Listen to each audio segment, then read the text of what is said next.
Welcome to Confessions of the Parent Coach. I'm parent coach, mother of four, and your host, Ann Kaplan. This is the podcast where you will learn that even for parenting experts like me, there is no such thing as a perfect parent, and that fabulous behavior and amazing relationships are right on the other side of that realization. If you're working your butt off to do right by your kid, honor yourself, and go beyond the BS around you, you are my person, and this podcast is for you. Full disclosure, I'm a sometimes potty talker, and we deal with the challenge of raising kids here. This podcast is for grown-ups, so stick your earbuds in and let's do this. Welcome into another episode of the podcast, everybody. I'm excited to be here with you again this week. Trying to think of a really good, pithy title for today's episode. And right now, wow, you are going to be listening to this recording and will already have a title associated with it when you are experiencing it. But at the time that I'm recording this right now, I really don't know what that title is going to be. I'm sure it will come to me as I go on. But it's a tricky thing to come up with a soundbite for, because the thing that I want to talk about today touches on a few different areas and centers around basically how we engage with the future. So maybe that will be the title. How do you engage with the future? There you go. Title figured out. But another little peek behind the curtain. This is the second time that I've begun recording this. So I've already talked through some of this stuff once. So it wasn't quite as fast of a realization for the title as it might seem. But I want to kick us off with two confessions today around the way that I have engaged with the future and how I have engaged with my kids when they're struggling with their engagement with the future. So the first one is about me and my, back in the day, my youngest kiddo is 12 right now. So, and my oldest is 21. So over the time that I was having kids, I always, for all four of my pregnancies, wished that I were having a girl. I always wanted to have a girl. I was kind of afraid of having boys. I grew up with sisters. I felt like I just literally just didn't know my ass from my elbow in terms of how to be with boys. And so I was really, really all four times crossing my fingers and hoping for a girl. First kid, we didn't find out. And he was born. And of course, just like you might guess, the universe was very wise in giving me exactly the thing I was afraid of. And I had a boy, and he's a magical, wonderful person. And it didn't change one iota how desperately I wanted a girl when I got pregnant the second time. And because I didn't trust myself to be, a good, centered, grounded mommy, if I were surprised with it being a boy, I said, okay, let's find out. I want to find out while I'm still pregnant so I can get over myself and throw myself this little pity party before the baby is born so that I can actually be who this baby needs me to be by the time he gets here. And lo and behold, once again, it was another boy. And just like I thought, I was a big whiny baby about it for about a month after the ultrasound, just throwing myself a big pity party about how I didn't get my girl and how I'd fantasized about her. I'd had dreams about her. She was a real girl. And it really felt like a loss to me that I wasn't going to have her. And we didn't know if we were going to have any other kids. And then a couple years later, baby number 3 comes around. Same mental gymnastics, same hoping, same begging the universe for a girl. And just so happened, it did actually turn out to be a girl. Found out in advance, just like I did with baby number 2. And I was so relieved and so happy. And she's wonderful. All my kids are wonderful. And then fast forward to baby number 4. And by that time, I was pretty deep into my own personal work. I'd been working with a therapist for years. I've been really mining and digging into the Enneagram, just doing a lot of personal growth work and spiritual work and things like that. And it was fascinating to see how I engaged differently with my 4th pregnancy. All of the little wanting to control and wanting to prepare and wanting to know exactly what was in store and have everything be just so, It just seems so, I don't know if I would have used this word at the time, but now looking back on it, it seemed so egoic to me. Like it didn't make any sense anymore. All of the things that I would have like gotten tested about, like even I chose not to have any tests, including not to even take a pregnancy test. And I just knew that I was pregnant. It wasn't my first rodeo, and I know what to look for. And I was right. And it turned out I was pregnant. And people were like, "But you haven't even taken a test. Like, how do you know? Or don't you want to confirm it?" And I was like, "I'm pretty sure time will confirm whatever's happening. And whatever's happening, it's already happening. The test isn't what makes it real. The realness of it is what makes it real." And that was really what I was experiencing and trying to embody as I went through my pregnancy, was like really engaging with this present moment without the need for external anything or future anything to inform this present moment. For whatever reason, that's where I was at in my work, and that's what I wanted to work on. And because I was pregnant at the time, my pregnancy was just one of many areas in my life where I was bringing that concept to bear. And I had the same feeling about the sex of the baby. Whatever the baby is, it already is that. Whether or not I know it, whether or not I find out in advance, my knowledge won't change anything. And instead of trying to alleviate my discomfort of uncertainty, can I sit in uncertainty and just attune to this present moment? And whatever baby comes out of me when it's time, that is the baby that I will receive and engage with and attune to and rise to whatever that occasion is. And it was a totally different experience. And that concept is what I want to talk about today with you.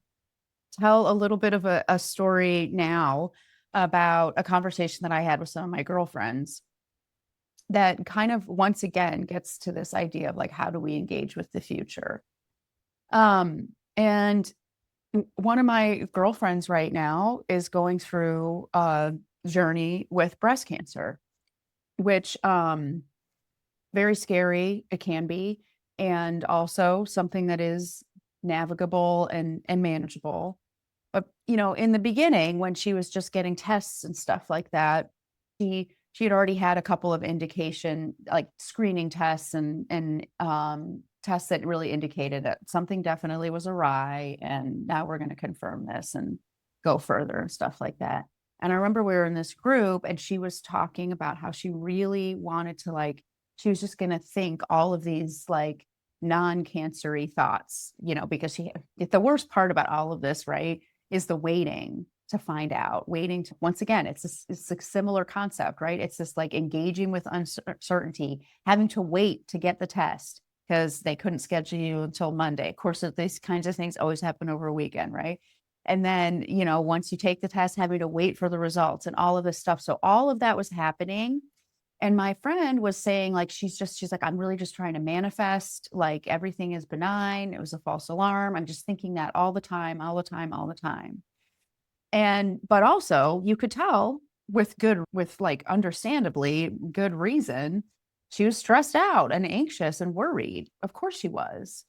And it's such a privilege to be privy to someone's process while they're going through that. And also, I felt like doubly privileged because being a little bit removed from the situation, it's not me, it's my friend.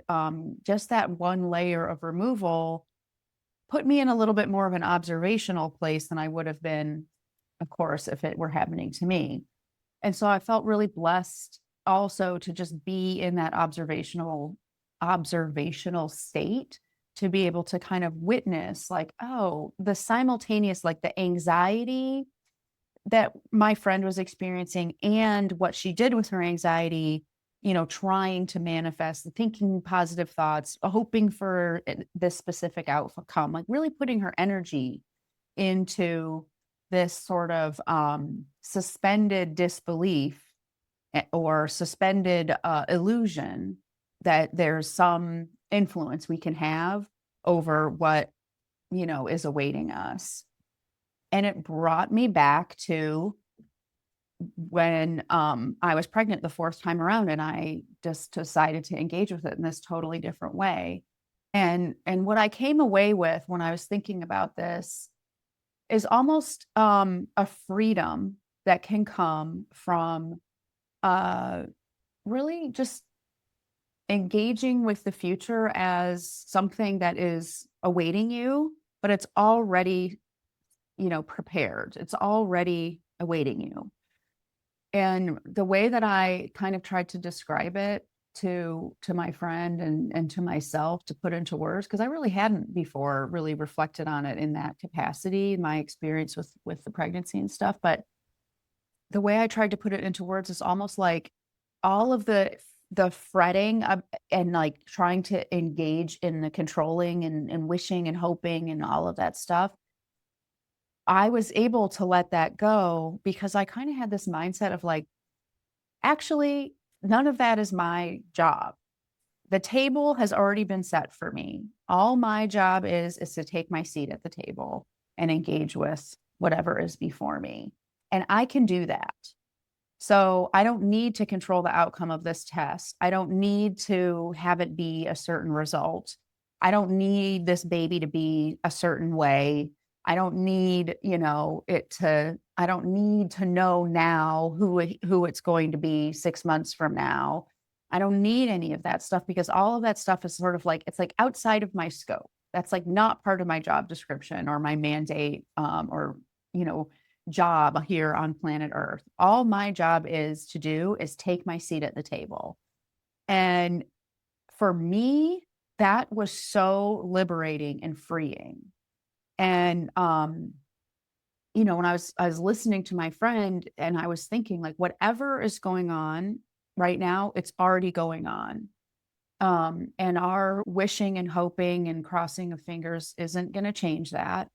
So for me personally, like I said, I was one layer removed, but it's not like I don't care what those test results are going to be. Like this is a very dear friend of mine, and I do care deeply.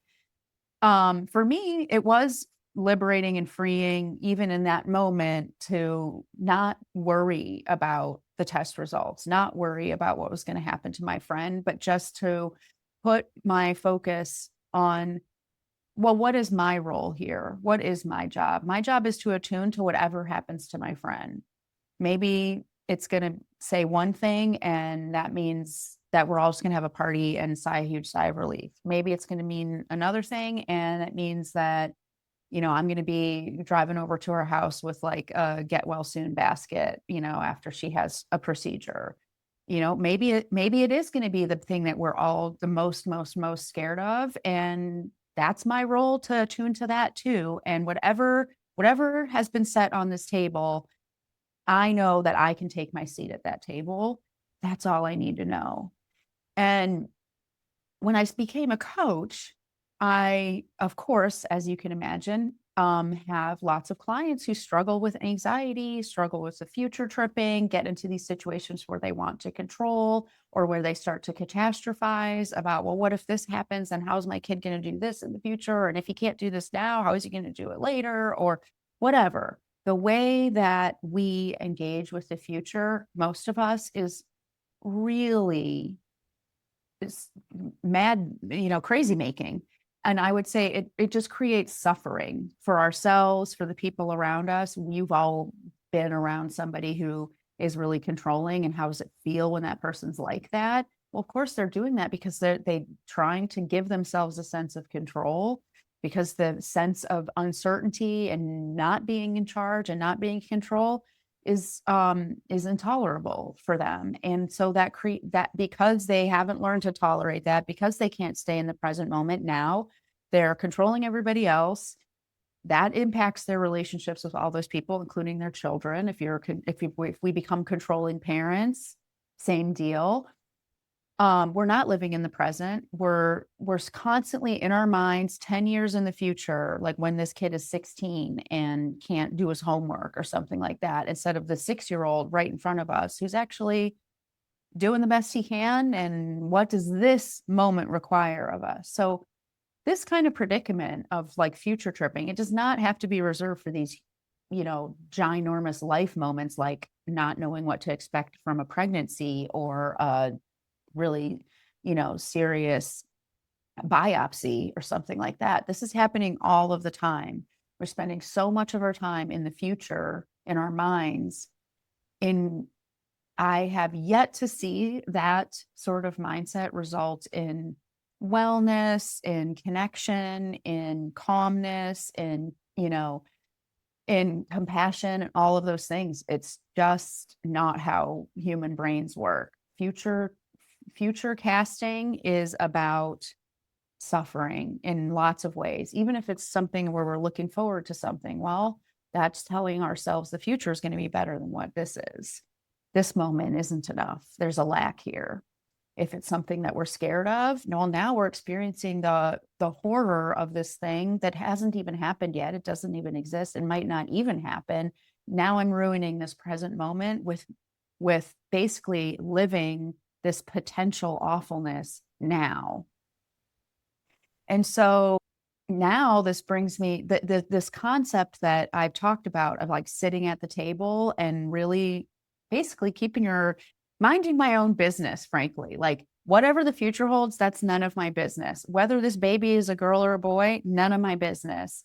What it's going to be like 10 years from now for this kid doing homework, this 16-year-old doesn't exist. So he's none of my business. Like focusing on like my business is engaging with and taking my seat at the table. That's it.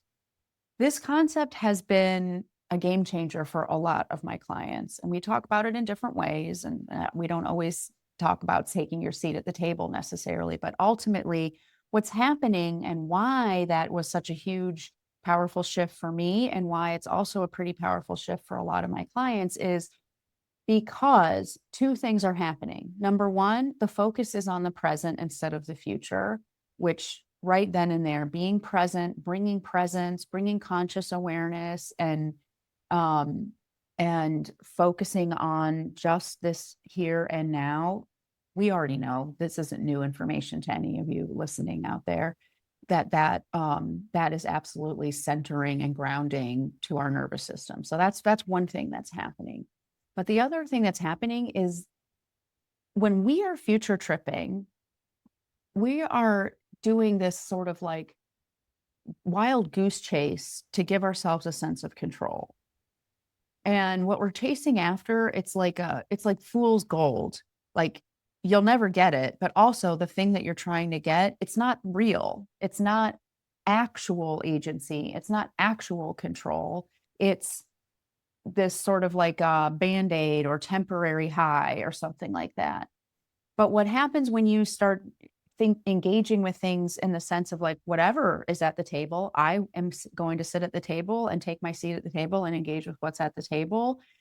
What's happening then is giving yourself the actual gold of true agency, which is not I'm secure because I know what the future holds and I've already come up with a plan for it, but I'm secure because I have me. That's it. I don't know what the future holds, but I do know that I'm going to be there. And that means that all of the magic that I have inside of me is going to be present and whatever that thing is. If the baby is a boy, well, I'm going to bring all my magnificence as a mother to that moment, including not being a cry baby brat, because that's not good parenting. So I'm not going to do it. I know that about myself, right? Or, if the test results are positive and, this is going to be a scary road, well, it's going to be me that's walking that scary road. And I know me and I've got my back and I can engage with that. I can take my seat at the table. So what's happening when we say I can take my seat at the table is I'm now in the present and I have true agency because I am bringing myself back to myself. So that is why this kind of technique can be super powerful. It doesn't work for every single person. It doesn't work. It's not like you have this realization once and then all of a sudden you never feel anxiety again. Definitely not. That's not the case. And of course, I have definitely future tripped before and worked myself up about something and, anticipation and all of those things. Like it's not, it's not just because I had this like beautiful, magical fourth pregnancy epiphany that like I've never once, gotten stirred up about possibilities or catastrophized or anything since then. Still happens. And I now have a skill. I now have a skill to work with myself when those moments arise. And it really makes a huge difference. And the other thing that is really cool for me personally about having that lived experience of what does it feel like to actually be in surrender to whatever the future holds? What does it feel like to actually be taking my seat at the table? It's a physically different feeling than the what if this, what if that? Okay, then I'm going to do this. And that feels to me now like a very sort of like frantic goose chase. Like I'm just running around in circles, chasing my own tail. That's how it feels to me now, which means when I have that feeling, I'm able to identify and say, wait, hang on a second. This is not how I really enjoy feeling and engaging with, dilemmas. Let me take a step back here and see if I can get back to that other feeling that I know how it feels and it feels way better. So let me see if I can get there.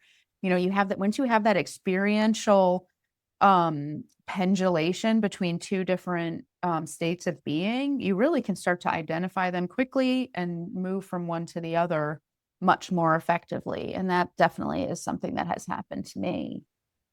So think about in your life, like how much time are you spending thinking about the future, fretting about the future, coming up with like worst case scenarios about the future, or even just trying to control what's happening right now, trying to control what's going to happen in a little bit, or trying to control what's going to happen, whatever, even long term down the road.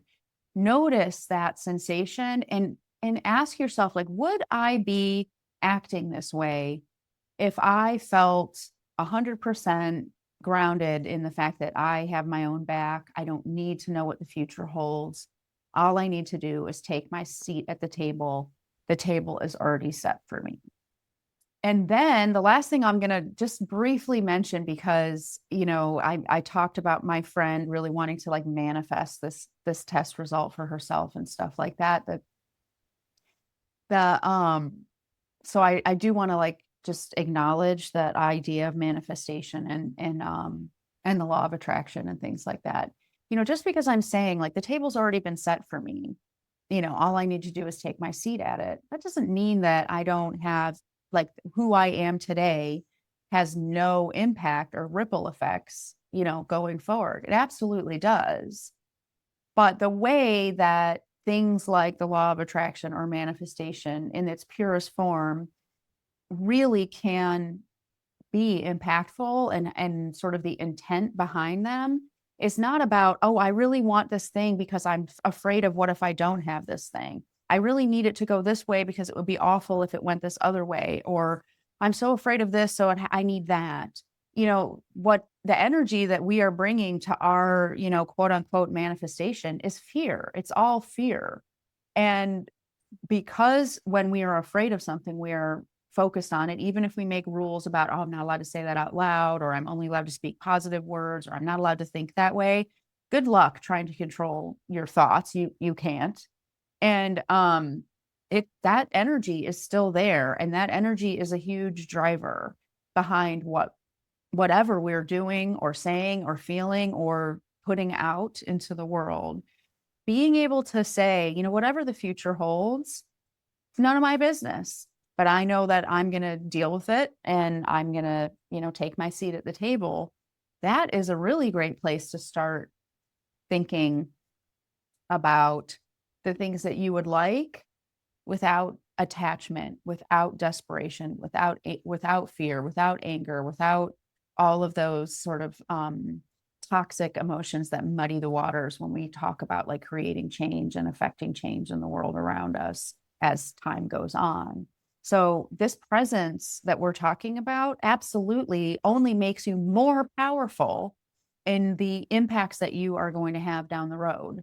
and the ripple effects of what you're doing today will be 10 times more powerful and 10 times more in your benefit and benefit the entire world when you are doing them from this place of presence.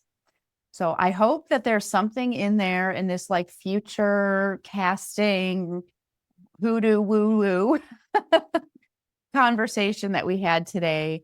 And I wonder like how helpful is this idea of like taking your seat at the table, and where might you apply that in your life? So if you're listening to this episode because you got an email from me linking to it, or you saw a post linking to it or whatever, comment, reply to the email, comment on the post, tell me how does this concept land with you, and where might you apply it in your life? And if you do apply it, I'd love to hear how that makes change, if it does, for you. Have a great day, everybody, and I'll talk to you again next week. Bye. The episode is over, but there's more waiting for you. You can grab my free workbook, Getting Kids to Listen the First Time, that walks you through the fundamental principles I teach all of my clients and applies them to this very universal parenting challenge. So if you're sick of repeating yourself all day long or just want to learn more about my style, you'll definitely want to go to bit.ly/kidswholisten. And if you're ready to work with me, let's meet. Set up a free call at bit.ly/Kaplan call, and let's create an action plan that gets you exactly where you want to go. And of course, links to all this goodness are in the show notes. Thanks for joining, and I'll see you next time.